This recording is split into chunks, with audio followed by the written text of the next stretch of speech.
More bad news coming out of the PSA camp, or collectors, which it is legally known as. PSA lays off 11 employees as of the end of May. This is just potentially the beginning. However, there could be more to come, and I kind of want to react to an article from Sports Collectors Daily and how this could significantly impact the hobby in the immediate future and in the distant future. What's going on, everybody? Welcome back to the channel. But if this is your first time on the channel, then just simply welcome. In today's video, we're going to be talking about PSA laying off 11 employees. This is in lieu of PWCC having to lay off 40 of their employees before Fanatics bought out PWCC.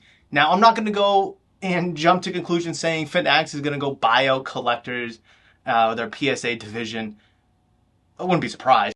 But, that's another conversation for another day. Let's react to that when that happens, if that happens. But this could potentially be bad news in the hobby. 11 employees, not the end of the world, especially for a major company like PSA, but it is something that still warrants a discussion. So this is an article from May 30th, just a few days after you're seeing this video that this article was published by Rich Miller. Collectors, parent company of PSA, has recently reduced its employee roster, but the company insists it's just shuffling the deck. We playing like Yu-Gi-Oh? We playing Pokemon Magic? What are we playing here? Are we playing real life business? SC Daily has learned that 11 workers, including several members of PSA's marketing staff, were abruptly laid off last week. So this is 2 weeks in the making now. Among them was Dave Steinberger, hired less than 3 years ago as the company's director of customer experience. Clearly didn't do a good job. I could understand why he got laid off.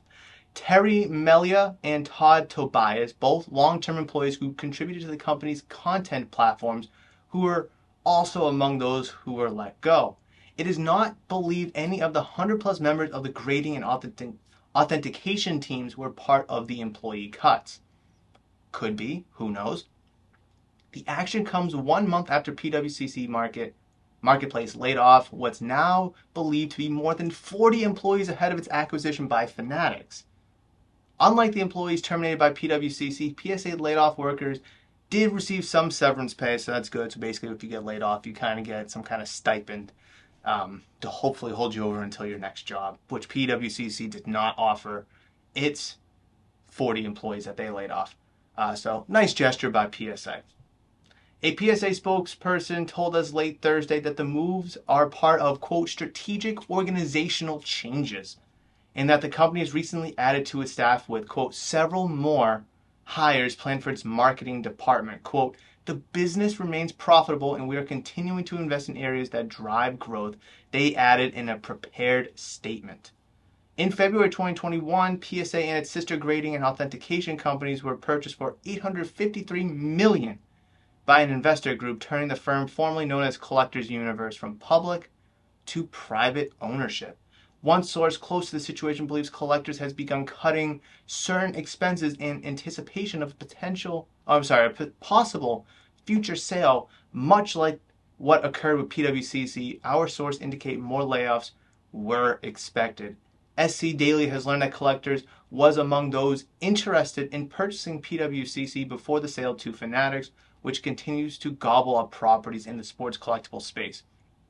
So my biggest takeaway here, after reading this article, because I haven't read it before, I just read it to you guys, is it is not believed any of the 100 members of the grading authentication teams were part of the employee cuts. Now, my fear reading the headline going into this article was that members of the grading and authentication team were going to be part of those cuts, resulting in submissions taking longer to come back.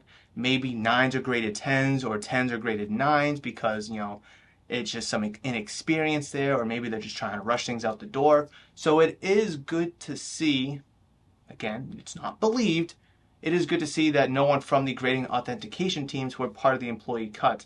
However, some higher level employees were. What does that typically mean? Again, they're shuffling the deck and trying to reorganize some things within their company.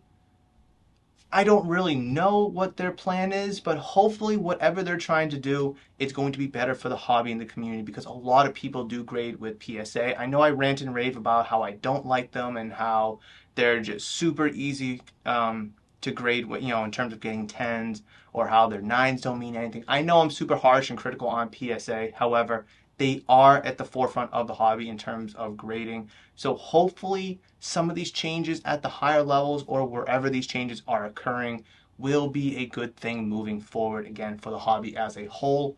It is nice to see that the director of customer experience is gone, because from the countless encounters that I have with customers or friends or just people I know in the hobby who have dealt with PSA, have not had the best experience grading with them, whether it's their first time or their umpteenth time. So hopefully there are some changes in the customer service, customer experience element. But let me know down in the comments below, what do you guys think of PSA laying off the 11 employees? Again, that's 11 for now. More could be coming in the future. Maybe they're laying off some hiring guys to promote people within, and then maybe they're going to use those extra funds of sorts to hire more people. I don't know, but I'm definitely curious what you guys have to think. So again, leave those down in the comments below. But that's going to wrap it up for this video. If you enjoyed today's video, which I do believe you did, I've queued up an excellent video right there for you guys that I do believe is going to be excellent for your hobby endeavors. Hopefully, I'll see you in that one.